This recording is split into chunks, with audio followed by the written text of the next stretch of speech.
안녕하세요. 사연을 부탁해입니다. 오늘의 사연을 소개하겠습니다. 어느 주말 무엇인가를 곰곰이 생각하던 남편이 어렵게 입을 뗐습니다. 여보, 내가 뭐 하나 물어봐도 될까? 그냥 물어보면 되지 뭘 그렇게 뜸을 들여. 이게 그냥 단순한 게 아니라서 그렇지. 뭔데 그래? 회사에서 무슨 일 있는 거야? 그런 건 아니고 이게 정훈이 일이다 보니까. 가만히 있어봐. 정훈? 고모부를 말하는 거잖아. 맞아. 애제 일이라 조심스러워서 말을 못 꺼내겠더라고. 남편이 애써 제 눈을 피한 채 커피만 마셔댔습니다.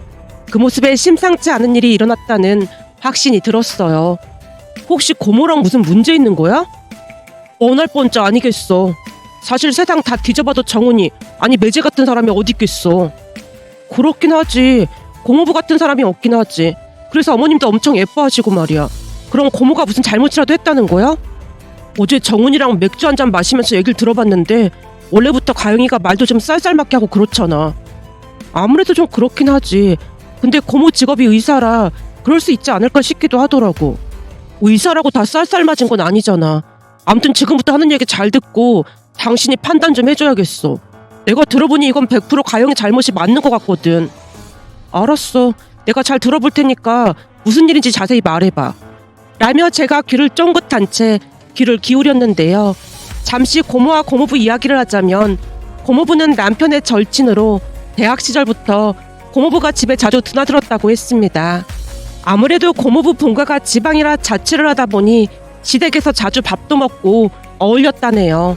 그러던 어느 날은 시어머님이 먼저 말을 꺼냈답니다. 정훈아, 얼마 전에 자취방에 도둑이 들었다며 경찰에 신고는 한 거니? 네, 주인집 아주머니가 경찰에 신고했다는데 워낙 좀도둑이 많은 동네라 잡기 힘들 것 같다고 하더라고요.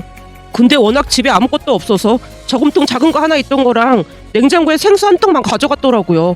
그거 보면서 도둑도 얼마나 허무했을까 싶더라고요. 뭐? 그게 무슨 말이니? 도둑질하러 조마조마한 마음으로 들어왔을 텐데 집에 가져갈 게 하나도 없었으니 얼마나 허탈했겠어요. 라며 고모부가 장난스레 웃더랍니다. 그 모습에 시어머님이 조심스레 고모부에게 물었다네요. 정훈아, 그래서 말인데 너 혹시 여기 들어와서 사는 건 어떻겠니? 네? 그게 무슨 말씀이세요? 너도 알다시피 우리 집이 평수도 넓고 방도 많잖니. 가영이도 나가 살고 있으니까 그냥 여기 들어와서 지내면 어떻겠냐는 거야. 그래도 어떻게 그래요. 우리 태연이 절친인데 뭐 어때. 워낙 믿을만 하니까 얘기 꺼내는 거야. 여기 들어와서 살면 정훈이 어머님도 한시름 도우실 거고 말이야. 시어머님과 남편이 고모부를 설득했고 얼마 뒤 고모부는 시댁에서 지내게 됐다네요. 그때쯤 시누이는 의대에 합격해서 공부를 해야 한다며 대학 근처에 작은 아파트를 얻어 홀로 자취를 했기에 넓은 집이 텅텅 비었다고 했으니까요. 그렇게 고모부는 시어머님의 설득에 대학을 졸업하고도 한동안 시댁에서 지내면서 남편과 함께 행정고시 시험을 준비했다네요. 그리고 남편은 2년 후에 행정고시에 합격을 했고 고모부는 3년 후에 행정고시에 합격을 했답니다. 저도 행정고시에 합격하고 근무를 하다가 남편을 만나서 결혼했고요. 결혼 전 홀 시어머니라 약간은 걱정을 하기도 했지만 사업을 하시던 시어머님은 여장부와 다름이 없었습니다. 자질구레한 잔소리는 하지도 않았으니까요. 물론 잘못했을 때는 그게 누구라고 할지라도 눈물이 쏙 빠지도록 혼이 나기도 했지만 잘잘못을 정확히 따지는 시어머님의 모습에 가족 모두 아무런 불만이 없었습니다. 그렇게 우리가 결혼하고 얼마 뒤 남편이 조용히 말을 했어요. 내가 볼 때는 엄마가 아주 오래전부터 정훈이를 사익감으로 점치고던 것 같아. 그치? 사실 나도 그런 생각이 좀 들긴 했는데 혹시 어머님이 무슨 말이라도 꺼낸 거야? 아니, 며칠 전에 엄마가 세상에 정훈이 같은 사람이 없다면서 가영이 짝이 되면 좋겠다면서 정훈이 만나는 사람이 있냐고 물어보더라고. 나도 둘이 잘 됐으면 좋겠다. 당신도? 이게 참 이상한 게 워낙 자주 어울려서 그런지 정훈 씨가 그냥 가족 같고 그래. 그것뿐만 아니라 아가씨 성격이 워낙 차갑잖아. 그런데 아가씨 옆에 정훈 씨처럼 따뜻한 사람이 있으면 참 좋을 것 같아. 아마 그래서 어머님도 그런 말씀 하신 걸 거야. 와, 아들인 나보다 당신이 엄마 마음을 더 잘하는 것 같네. 그냥 여자들 눈에는 그런 게 좀 잘 보이더라고. 사실 아가씨가 의사이고 한데 좋은 조건에 혼처야 많겠지만 어머님이 돈이 없으신 것도 아니고 인상받는 사람을 원하실 것 같더라고. 전에 어머니랑 식사를 하는데 어떤 분이 다가와서 아가씨 혼처 얘기를 꺼냈는데 어머님이 단호하게 거절하신 적이 있거든. 근데 그 혼처가 말이야, 왜 알아주는 기업 오너 아들이었거든.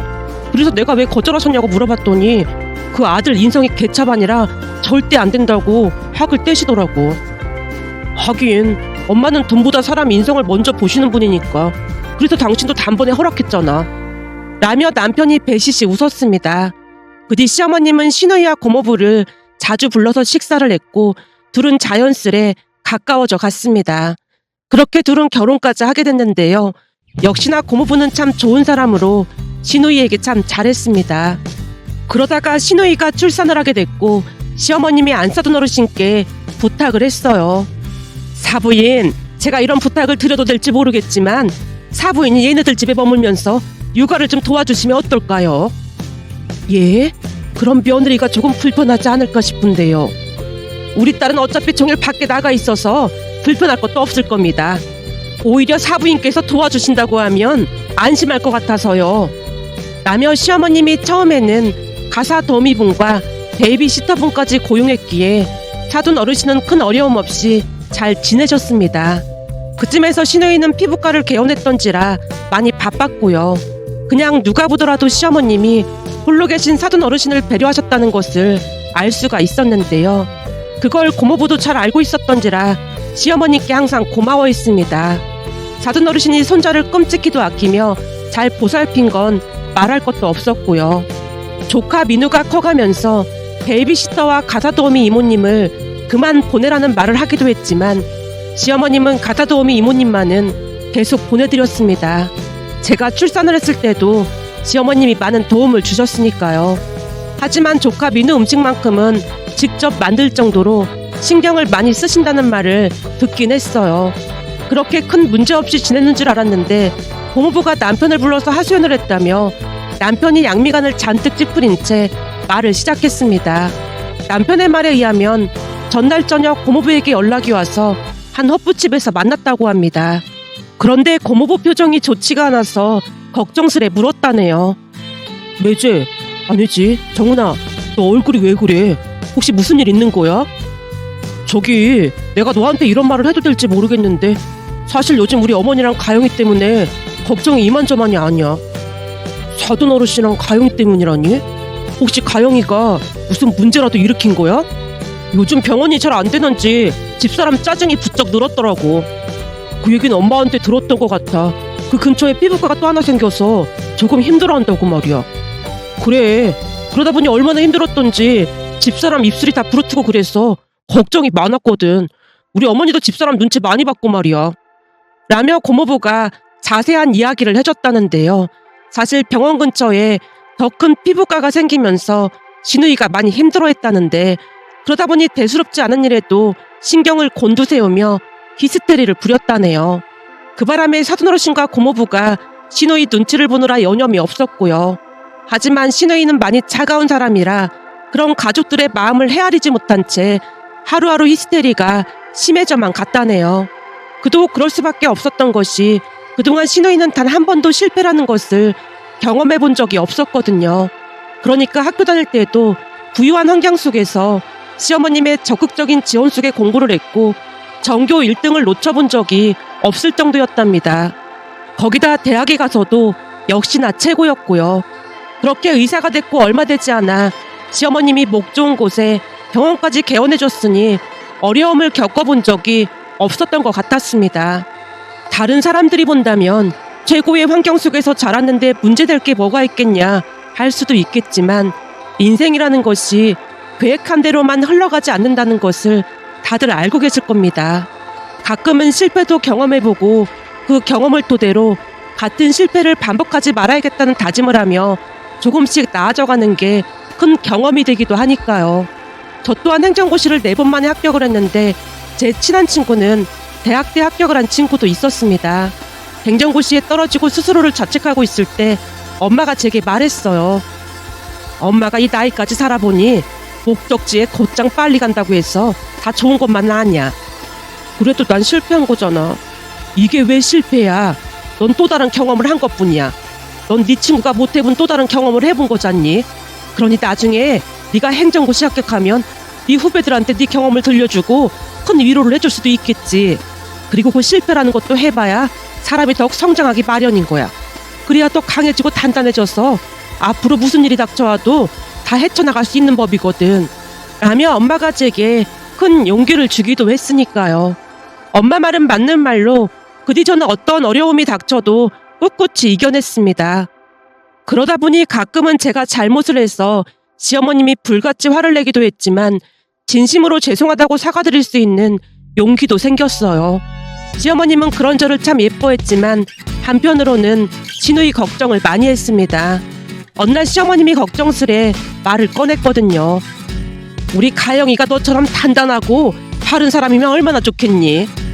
어머님, 저도 그렇게 단단하진 않은걸요? 아니지, 내가 가끔 불같이 화를 내도 넌 꼼짝도 안 하잖니. 어머님, 뭔가 단단히 착오가 있으신 것 같은데 어머님이 심하게 화내시면 저도 가끔 오금이 막 저려오는걸요. 다만 어머님이 하시는 말씀이 구구절절 다 맞는 말씀이기에 빠르게 반성하고 사과드리는 거예요. 난 그런 점이 참 마음에 들어. 아무리 혼이 나도 아무렇지도 않게 내게 다가오잖니. 방금 전에도 말씀드렸듯이 제가 잘못한 게 확실하니까요. 제가 배시시 웃고 있자 시어머님도 따라 웃었는데요. 시어머님 또한 신우이가 나약하다는 것을 잘 알고 있었습니다. 그랬기에 인생을 너무 순탄하게만 산다는 것도 그렇게 좋은 것만은 아닐 수도 있겠구나 라는 생각마저 들었습니다. 그렇게 신우이는 살면서 처음으로 경쟁에서 누군가에게 졌다는 생각에 큰 충격을 받은 것 같아 보였습니다. 그러면서 가족들에게까지 온갖 짜증이란 짜증은 다 냈고 말이죠. 그날 한참 동안 고모부와 나눴던 이야기를 하던 남편이 제게 물었습니다. 근데 정훈이 말로는 가영이가 사돈어르신한테 막 소리를 지른 모양이야. 소리를 지르다니 고모가 말은 좀 차갑게 하지만 그렇다고 예의에 어긋난 행동은 하지 않잖아. 근데 그게 무슨 말이야? 나도 그래서 많이 놀랐는데 정훈이도 옆에 있었다고 하니까 정훈이가 거짓말을 하는 건 아닐 거야. 그럼 진짜 그랬다는 건데 대체 왜 그런 건데? 그게 가영이가 평소 사돈어르신한테 민우 음식에는 간을 전혀 하지 말라고 했대. 요즘 그런 엄마들 많긴 하더라. 근데 민우 나이에는 그래도 간을 조금이라도 해야 하는 거 아니야? 내 말이 그 말이야. 그래서 사돈어르신이 가영이 몰래 소금을 약간 넣어서 먹였던 모양인데 그날따라 가영이가 민우 먹는 음식 맛을 보더니 마구마구 짜증을 내더라는 거야. 그러면서 싱크대를 다 뒤지고 그랬다는데 그 안에 가영이가 싫어하는 조미료부터 이것저것들이 나와서 더 난리를 쳤다고 하더라고. 아, 조미료가 몸에 안 좋다고? 그런가 봐. 근데 그 조미료는 사돈어르신 드시는 음식에만 살짝 넣어서 드셨고 민우 음식에는 절대 안 넣었다고 하시더래. 당신도 알다시피 사돈어르신이 거짓말하고 그러실 분은 아니잖아. 당연하지. 얼마나 점잖은 분이신데 그런 거짓말을 하시겠어? 그리고 고모 성격을 그 누구보다도 잘 알아서 하지 말라고 하면 절대 안 하셨을걸? 내 생각도 그래. 근데 그 조미료를 보고 눈이 돌아가서는 가영이가 마구마구 소리 지르고 난리도 아니었다나 봐. 그거 보고 사돈어르신이 싹싹 들다시피 했고 말이야. 그걸 정훈이도 다 보고 있었다고 하더라고. 고모부가 엄청 충격받으셨겠네. 그런 거 같더라고. 어제 말하면서도 손을 덜덜 떨더라니까. 세상에나 어쩌면 좋아. 라며 제가 어리둥절하여 어찌할 바를 모른 채 앉아 있었는데요. 남편이 다시 말을 이어갔습니다. 여보, 그래서 당신 의견을 물어보고 싶었어. 만약 당신이 정훈이 입장이었다면 어땠을 것 같아? 난 말이야, 우리 엄마한테 그러면 눈이 뒤집어졌을 것 같더라고. 나도 같은 생각이야. 사람은 넘지 말아야 할 선이라는 게 있는 거야. 그동안 사돈어르신 덕분에 고모도 편하게 일하고 그랬잖아. 사실 팔은 안으로 굽는다고 하지만 이번에는 고모가 확실히 잘못한 것 같아. 당신 생각도 그렇지. 그래서 내가 이 일을 엄마한테 말씀드릴까 하거든. 어머님께? 당신 진심이야? 그럼 집안 풍비박산 날 수도 있을 것 같은데. 제가 놀란 채 말끝을 흐렸는데요. 그 누구보다도 시어머님 성격을 잘 알고 있었던지라 앞으로 어떤 일이 일어날지 불을 보듯 뻔해 보였으니까요. 제가 걱정 가득한 표정으로 불안해하고 있자 남편이 다시 말을 꺼냈습니다. 근데 아무리 생각해봐도 그냥 지나갈 문제는 아닌 것 같아. 이대로 있다가 가영이가 더 심해질 수도 있고 말이야. 그럼 난 그냥 집에 있을 테니까 당신 혼자 가서 말씀드려. 같이 가주면 안 돼? 저기 어머님 화나시면 엄청 무섭잖아. 근데 이건 보통 큰일이 아닌 것 같단 말이야. 아마도 어머님 성격에 다 뒤집어 엎으실 것 같단 말이야. 그러니까 당신이 같이 가줘야지. 우리 엄마 진정시킬 수 있는 사람은 당신밖에 없잖아. 그러니까 본가에 같이 가자. 라는 남편의 설득에 어쩔 수 없이 남편을 따라 나섰는데요. 앞으로 어떤 일이 일어날지 머릿속으로 최대한 많은 경우의 수를 생각하고 또 생각했던 것 같습니다. 그런데 제가 생각했던 경우의 수는 하나도 들어맞지 않았는데요. 시댁에 도착해서 남편이 시누이 부부 이야기를 꺼내자마자 시어머님이 자리에서 벌떡 일어나서 외쳤거든요. 지금 바로 가영이네로 가자. 네? 고모네 집으로요? 어머님, 지금 화가 많이 나신 것 같은데 내일 가시는 게 어떨까요? 곧장 가자는 말 못 들었니? 네, 알겠습니다. 라며 남편과 제가 눈치를 보며 차를 대기시켰고 시어머님이 뒷좌석에 앉아서 하염없이 창밖만 내다보고 있었습니다. 그때까지도 우리는 무슨 일이 일어날 줄 꿈에도 모르고 있었는데요. 잠시 후 시누이 집에 도착하자마자 시어머님이 벨을 눌렀고 사돈어르신이 놀란 채 문을 열어주셨어요. 아이고, 사부인 오셨어요? 예, 사부인. 잘 지내셨어요? 그럼요. 저희는 잘 지내고 있습니다. 사돈어르신 인사가 끝나자마자 시어머님이 되물었습니다. 사부인, 근데 다들 어디 가고 사부인께서 문을 열어주시는 겁니까? 그게 민우 아빠는 민우랑 놀고 있어서요. 민우 엄마는요? 아, 며느리는 요즘 기분이 안 좋은지 서재에서 도통 나오질 않네요. 기분이 안 좋으면 가끔 그러다 금방 괜찮아집니다. 사돈어르신이 시어머님 눈치를 살피며 어렵게 대답했는데요. 애써 미소를 잃지 않던 시어머님 표정이 돌연 싸늘하게 굳어졌고 시어머님이 성큼성큼 걸어서 시누이가 있다는 서재로 향했습니다. 그리고 문고리를 잡아 돌렸지만 문이 장기 모양으로 꿈쩍도 하지 않았어요. 순간 안쪽에서 시누이가 신경질적으로 소리쳤습니다. 혼자 있고 싶으니까 내버려 두라고 했잖아요. 이가영, 당장 문 안 열어? 시어머님이 이까지 장문째 문을 마구마구 두드려댔고 안에 있던 시누이가 놀란 채 문을 열었는데요. 시누이가 문을 열자마자 시어머님이 다짜고짜 시누이 뺨을 올려붙였습니다. 그 상황이 믿기지 않는다는 듯 시누이가 눈만 커다랗게 뜨고 서 있었어요. 그 모습에 사돈어르신이 한 걸음에 달려와서 시누이 앞을 가로막았습니다. 사부인, 대체 왜 이러시는 거예요? 제발 진정 좀 하세요. 사부인은 잠시 비켜주세요. 뭐가 어쩌고 어째? 그까지 조미료를 좀 넣었다고 시어머니한테 소리를 질러? 사부인, 진정하세요. 그런 거 아닙니다. 제가 다 잘못해서 그런 겁니다. 사부인께서 민우 음식에는 조미료 안 넣었다고 설명하셨다는데 그걸 못 믿고 그 난리를 쳐? 그리고 그까지 조미료 좀 먹으면 어떻다고 호들갑이야. 니들도 예전에 다 먹고 자랐구만. 어디서 말도 안 되는 소리라고 있어. 거기다 아무리 민우가 먹을 음식이라고 해도 간이 웬만큼은 되어 있어야 먹지. 너 같으면 밍밍해서 목에 넘어가겠어. 이게 다 공부만 해서 책으로만 세상을 배우려고 하니까 그런 거야. 사부인이랑 박서방이 얼마나 현명한데 그걸 모르고 이 난리를 피워대고 있어. 시어머님이 집안이 떠내려가라 소리를 질렀고 고모부까지 나서서 시어머님을 말렸습니다. 그 순간 시어머님이 시누이에게 다시 소리쳤어요. 당장 사부인께 무릎 꿇고 잘못했다고 빌지 않고 뭐하고 있어. 아닙니다. 저는 괜찮습니다. 당장 사과드리라니까 뭐하고 있어. 시어머님이 다시 소리치자 시누이가 눈물을 뚝뚝 흘리며 사돈어르신께 용서를 빌었습니다. 그 뒤에도 한동안 시어머님이 시누이를 앉혀놓고 교육을 시켰는데요. 잠시 후 시어머님 입에서 충격적인 말이 새어나왔습니다. 너 이제부터 내 말 잘 들어.